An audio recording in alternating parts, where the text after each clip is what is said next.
छात्र आज का वीडियो है जीके से, और जीके से है इंग्लिश में है, यानी कि जीके इन इंग्लिश से है, और ये है सोलर सिस्टम से यानी कि सौर परिवार से है। और प्रश्न हम इस तरह से बनाए हुए हैं। पहला प्रश्न है, how much time is taken by the light in coming from the moon to the earth, यानी कि प्रकाश को चंद्रमा से आने में कितना समय लगता है, यानी कि प्रकाश को चंद्रमा से आने में यानी कि पृथ्वी तक आने में वह कितना समय लेता है। तो आप जानते हैं चंद्रमा से जो है प्रकाश आता है वह 1.3 सेकेंड्स जो है टाइम लेता है।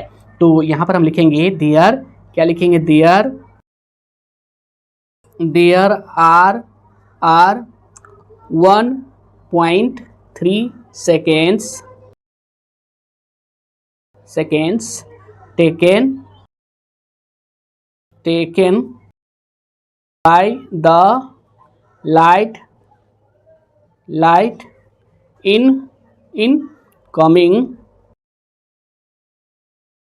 from the moon to the earth.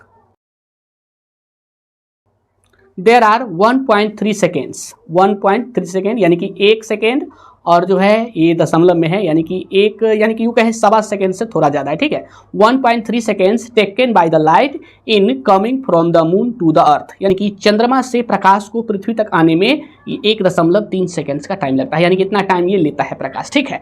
What is the temperature of the surface of the sun, यानी कि सूर्य के सरफेस का यानी कि सतह का तापमान कितना है। तो आप जानते हैं सूर्य की सतह का तापमान है 6000 डिग्री सेंटीग्रेड। तो यहाँ पर हम लिखेंगे, क्या लिखेंगे, 6000 लिख देते, ठीक है, 6000 डिग्री, और ये हो गया सी ना, सेंटीग्रेड, ठीक है। Are the temperature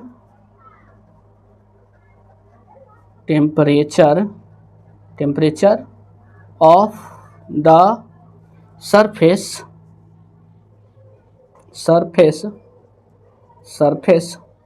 of the sun। 6000 degree centigrade are the temperature of the surface of the sun, यानी कि सूर्य की सतह का तापमान 6000 डिग्री सेंटीग्रेड है, ठीक है। How many satellites the Saturn has, Saturn का मतलब होता है शनि ग्रह, यानी कि शनि ग्रह को कितना उपग्रह है। तो आप जानते हैं वर्तमान में अभी जो है शनि ग्रह को टोटल 146 उपग्रह है। तो यहाँ पर हम लिखेंगे देयर, या फिर ऐसे लिख दीजिए द सैटर्न हैज, इसको हटाइए, ऐसे लिख दीजिए द सैटर्न, और यहाँ पे लिखिए हैज, और लिखिए 146 यानी कि 146 सैटेलाइट्स अभी वर्तमान में, ठीक है, सैटेलाइट्स।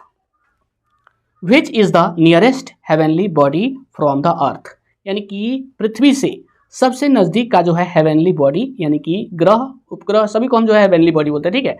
हेवनली बॉडी कौन है, तो आप जानते हैं चंद्रमा है। तो यहाँ पर लिखेंगे द मून, क्या लिखेंगे, the moon,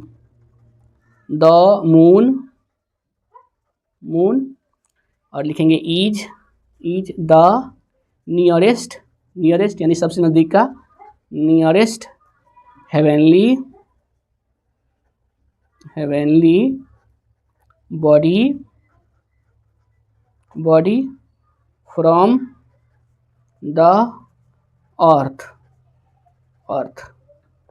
the moon is the nearest heavenly body from the earth, यानी कि पृथ्वी से सबसे नजदीक का हेवनली बॉडी कौन है, चंद्रमा है। विच प्लैनेट्स हैव नो सैटेलाइट्स, यानी किस ग्रहों को कोई उपग्रह नहीं है। तो आप जानते हैं 2 ग्रह ऐसे हैं जिनको कोई उपग्रह नहीं है, वो है मर्क्यूरी एंड वीनस, यानी कि बुध और शुक्र। तो यहाँ पर हम लिखेंगे, क्या लिखेंगे, मर्क्यूरी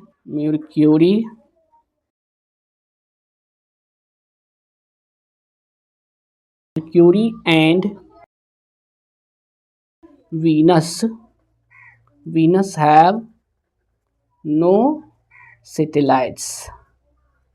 सैटेलाइट लिखिए, सैटेलाइट, जब एक भी नहीं है तो प्लूरल कह दीजिएगा, सैटेलाइट।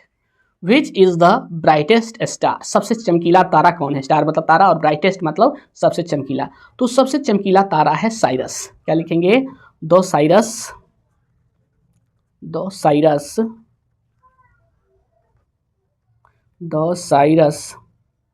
और लिखेंगे is the brightest star the Sirius is the brightest star, यानी कि साइरस सबसे चमकीला तारा है।